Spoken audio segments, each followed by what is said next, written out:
नमस्कार दोस्तों, मैं हूं अतुल अग्निहोत्री और आप देख रहे हैं कनेक्टिंग टू गुरुजी। आज मैं आपको हिंदी पढ़ाऊंगा क्योंकि हिंदी के प्रति सभी का भरोसा उठता जा रहा है। इंग्लिश मीडियम जब से चला है, बच्चे हिंदी को शुद्ध हिंदी में लिखना नहीं जानते हैं। ठीक है, तो इसी के साथ में आज आपको हिंदी की ओर रुझान बढ़ाऊँगा, आपकी रुचि हिंदी की तरफ ले जाऊँगा। वैसे बता दूँ, मैं आज आपको हिंदी के विषय में ऐसा टॉपिक पढ़ाऊंगा जिसके प्रश्न एकेडमिक एग्ज़ाम में तो बनते ही बनते हैं, साथ में कंपटीशन में भी बहुत ज़्यादा पूछे जाते हैं।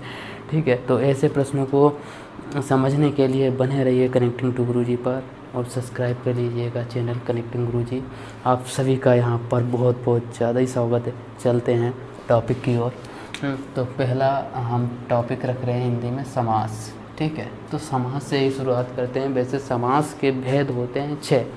ठीक है, वो बाद में अभी समझ लेते हैं कि समास होता क्या है। ठीक है, तो समास को अगर हम कहें कि समास क्या होता है, संक्षिप्ति। ठीक है, संक्षिप्तीकरण को ही समास कहते हैं। ठीक है, किसको कहते हैं? संक्षिप्तीकरण को। तो संक्षिप्तीकरण को हम क्या कह सकते हैं?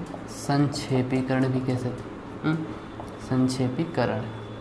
ठीक है, संक्षेपीकरण को भी समास कहते हैं। तो जहाँ पर हम संक्षिप्ति करेंगे, जब वाक्य बड़ा सा होगा उसको हम शॉर्ट कर देंगे, छोटा सा कर देंगे, एक शब्द में बिल्कुल संक्षेप में कर देंगे, तो वहाँ पर समास बन जाएगा। मतलब संक्षेपीकरण को समास कहते हैं। ठीक है, ये इसका शाब्दिक अर्थ है। समास का शाब्दिक अर्थ क्या है?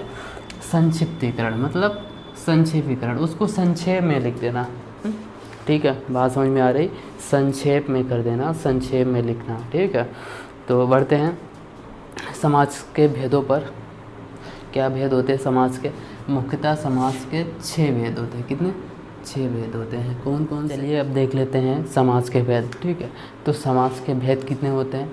6 होते हैं। मुख्यतः 6 प्रकार के होते हैं। ठीक है, तो 6 प्रकार यहाँ पर लिखे हैं, पढ़ सकते हो, वैसे हम बता दे रहे हैं। पहला होता है अव्ययभाव समास। ठीक है, अव्ययभाव समास। तत्पुरुष समास। तत्पुरुष समास के भेद भी 6 होते हैं। ठीक, इसके भी 6 भेद होते हैं और वो 6 भेद चलते हैं कारक के हिसाब से। ठीक है, कारक के चिन्ह जो होते हैं उनके हिसाब से वो भेद चलेंगे।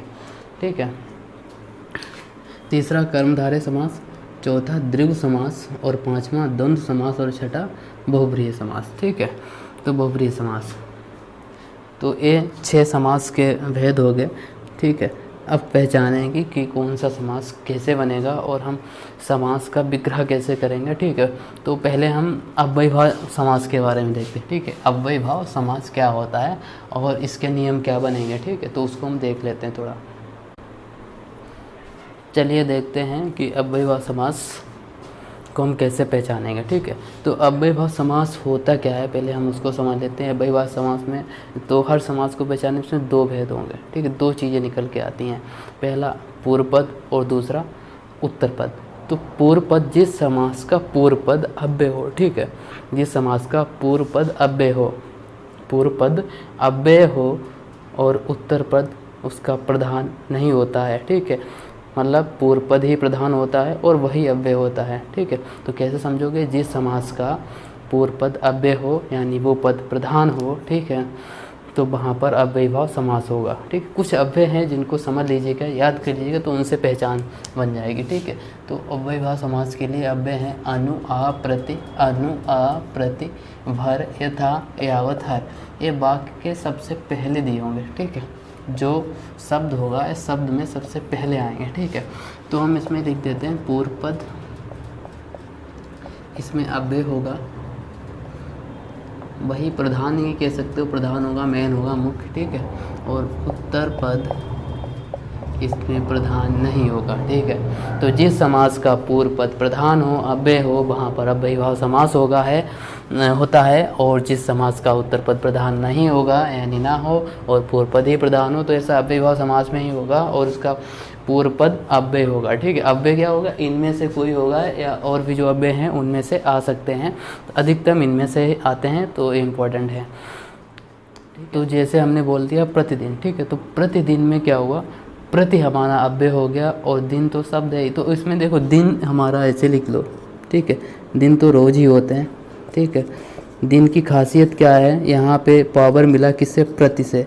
प्रति ने पावर दिया और बोल दिया कि दिन, ठीक है। तो प्रतिदिन हो गया एक नया शब्द, प्रतिदिन, और जिससे मुझे विग्रह करने पर पता चलता है प्रत्येक दिन, यानी दिन दिन भी कह सकते हो, दिनों दिन भी कह सकते हो, या फिर हम कह सकते हैं प्रत्येक दिन, ठीक है। तो प्रतिदिन लगाने से हमें पता चला बात में क्या फ़र्क आया, प्रत्येक दिन का बोध हो गया। और प्रति हमारा अव्यय भी होता है, वैसे यहाँ पर देख सकते हो प्रति अव्यय है, तो हमने यहाँ से पहचान लिया ये अव्ययीभाव समास है, क्योंकि इसका पूर्व पद में पावर है, पूर्व पद में पावर है, प्रति में पावर है, ठीक है। और वो पावर क्या है कि दिन की वैल्यू बढ़ा देता है, कि एक दिन नहीं 2 दिन, प्रतिदिन, ठीक है। क्या है, प्रत्येक दिन काम हो रहा, तो इसका समास विग्रह क्या हो गया, प्रत्येक दिन, प्रतिदिन, ठीक है। तो इसमें अव्यय क्या होगा, प्रति हमारा, ठीक है, प्रति हमारा अव्यय है। एक और देख लेते हैं, जैसे यथा, तो यथा हमने लिख दिया और इसमें हम जोड़ देते हैं शक्ति, ठीक है। तो क्या होगा, यथाशक्ति, मतलब शक्ति के अनुसार, ठीक है, शक्ति के अनुसार, ठीक है। तो ये बन गया हमारा समास विग्रह हो गया। तो इसमें हमारा अव्यय क्या है, अथा, ठीक है। इसमें भी देखो कि हमारा पूर्व पद है, उसी में पावर मिल रहा है, उसी से पावर मिल रहा है, तो पूर्व पद क्या है, हमारा प्रधान है, ठीक है। शक्ति तो होती है, सबके पास होती है, शक्ति का करना क्या है, यहाँ पे शक्ति का प्रयोग क्या है, यथाशक्ति, मतलब शक्ति के अनुसार ही काम करना है, कहने का मतलब शक्ति तो है, ठीक है, सबके पास शक्ति होती है, कम होती, किसी के पास ज़्यादा होती, किसी के पास पावर कैसा भी हो। अब यहाँ पर क्या हुआ, शक्ति को पावर दे रहा है, यथाशक्ति, मतलब तुम्हें काम कैसे करना, शक्ति के हिसाब से, ठीक है, सामर्थ्य के हिसाब से काम करना। और एग्जाम्पल देख लेते हैं, जैसे कि एक एग्जाम्पल हमने और ले लिया, यथाक्रम, ठीक है, यथाक्रम, ठीक है। तो कहने का मतलब यहाँ पर क्रम किसी चीज़ का हो सकता है, क्रम को क्या करना है, ठीक है, क्रम से चलना, यथाक्रम मतलब क्रमानुसार, क्रम के अनुसार। तो पावर क्रम को कहाँ से मिल रहा है, सपोर्ट, यथा से, ठीक है। अब आ से कोई एक बना लेते हैं, जैसे हमने लिख दिया आ मरण, ठीक है, तो मतलब मरण तक, ठीक है। तो आ लगाने से मरण से हमें कोई फ़र्क नहीं पड़ता क्या है, यहाँ पर जब हम आ लगा देते कोई काम हम क्या करेंगे, कब तक करेंगे, कब तक वो चीज़ घटित होगी, मरण तक, ठीक है। तो आ लगाने से क्या हो गया, मरण तक, ठीक है, समास विग्रह क्या होगा, मरण तक। तो इसमें आ हमारा अव्यय है, क्या है, अव्यय है, और ये पूर्व पद हमारा अव्यय है, और अव्यय होने के साथ साथ में आ जो है वो पूर्व पद भी बन जाता है, और वो प्रधान है, ठीक है, मुख्य है, उसके लगाने से हमारे शब्द के अर्थ में परिवर्तन आ जाता है, और बहुत ज़्यादा मतलब परिवर्तन आ रहा है, ठीक है, उसका सेंस ही बदल जाता है। तो इस प्रकार से हमारा अव्ययभाव समास होगा। अब यहाँ पे हर दिन ऐसे भी कर सकते हो, और भी भर इस और भी बनेंगे, अनु के भी बना सकते हो। तो अभी हम 2-4 और देखे ले रहे हैं क्या बनेंगे, ठीक है। जैसे कि यथाक्रम हो गया, भर पेट हो गया, भर पेट मतलब पेट भर, ठीक है।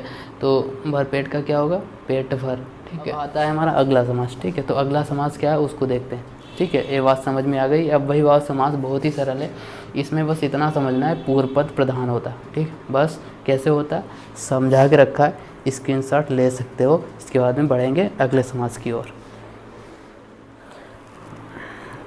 देखो अगला जो समास है हमारा वो तत्पुरुष पद हमारा शांत रहता है, गौण रहता है, और उत्तर पद प्रधान होता है, ठीक है।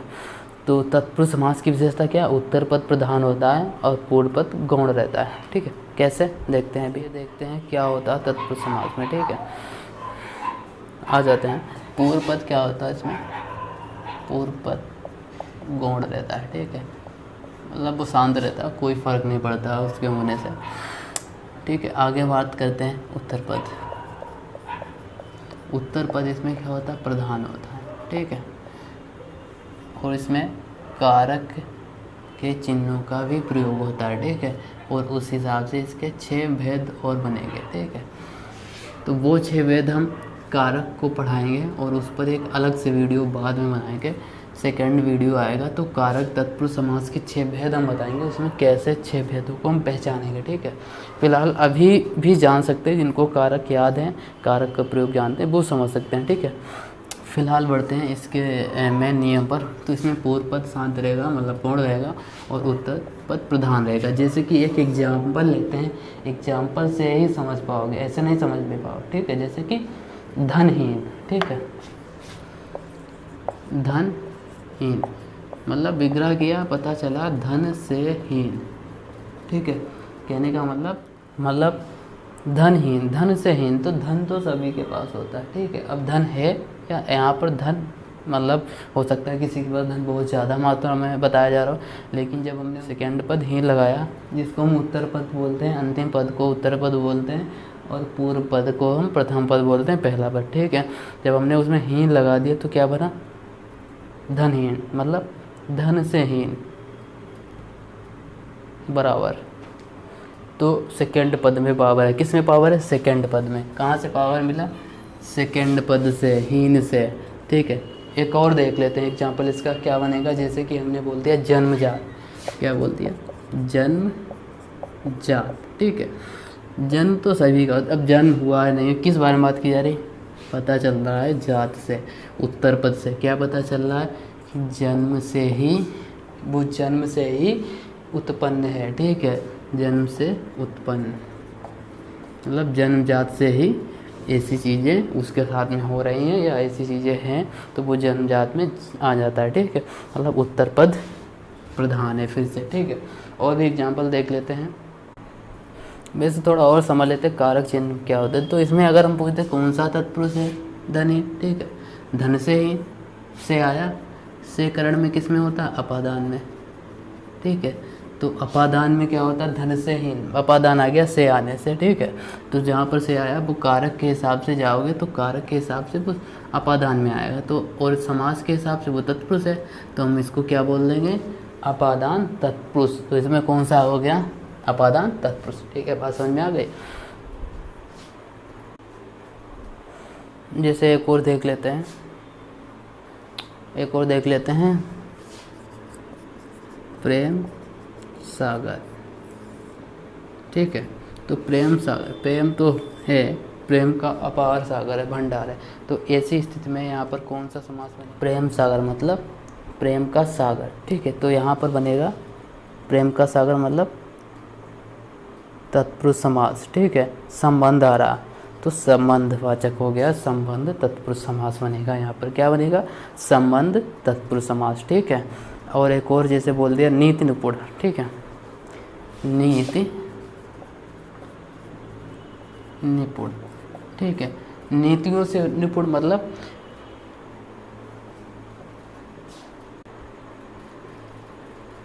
मतलब नीति में निपुण, और नीति में निपुण का क्या हो जाएगा? सबसे लास्ट में क्या आता है?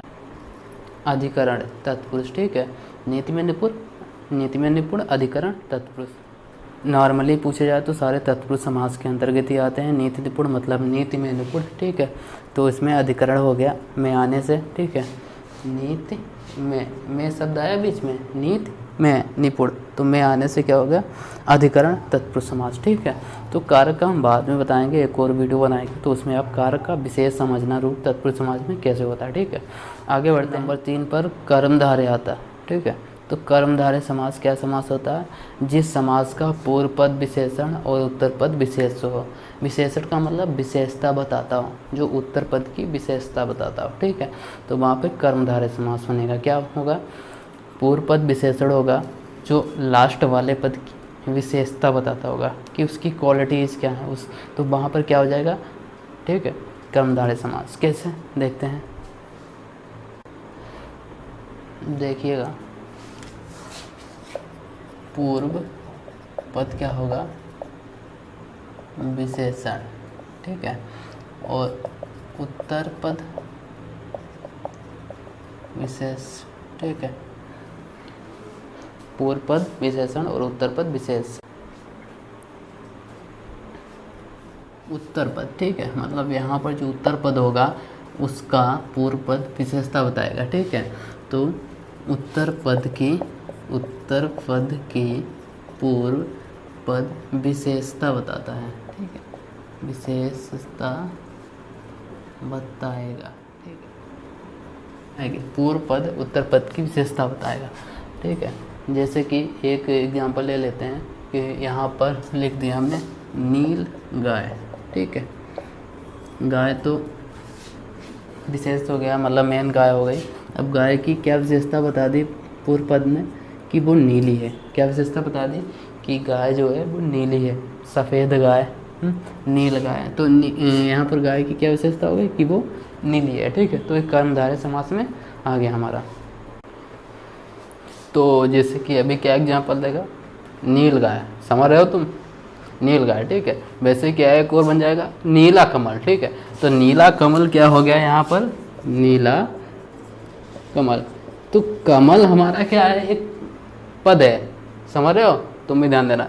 कमल क्या हमारा नीला है, तो नीला होने की कमल की विशेषता बता दी पूर्व पद में कि वो नीला बता दी कि कमल नीला है। तो अगला समास हमारा क्या है, दीर्घ समास, ठीक है। और दीर्घ समास की क्वालिटी क्या है, अभी देखो क्या क्वालिटी है। द्रि से बनता है एक और शब्द, क्या बनता है, द्वितीय, ठीक है। ट्रिक के हिसाब से बता रहे, और ये ट्रिक क्या हो गई, द्रि से मतलब दो, और दो क्या है, एक संख्या, मतलब पूर्व पद संख्यावाचक हो, ठीक है। पूर्व पद मतलब संख्यावाचक हो,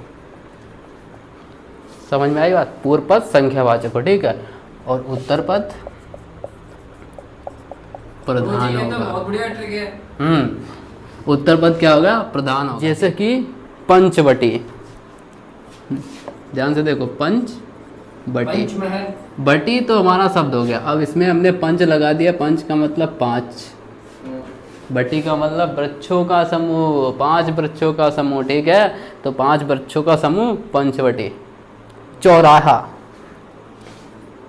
तो चौराहा में क्या होता है, राह मतलब राह, 4 राहों का समूह, ठीक है। तो वो भी क्या समझा, पंचवटी मतलब 5 वृक्षों का जहाँ पर स्थान हो, तो वो हो गई पंचवटी।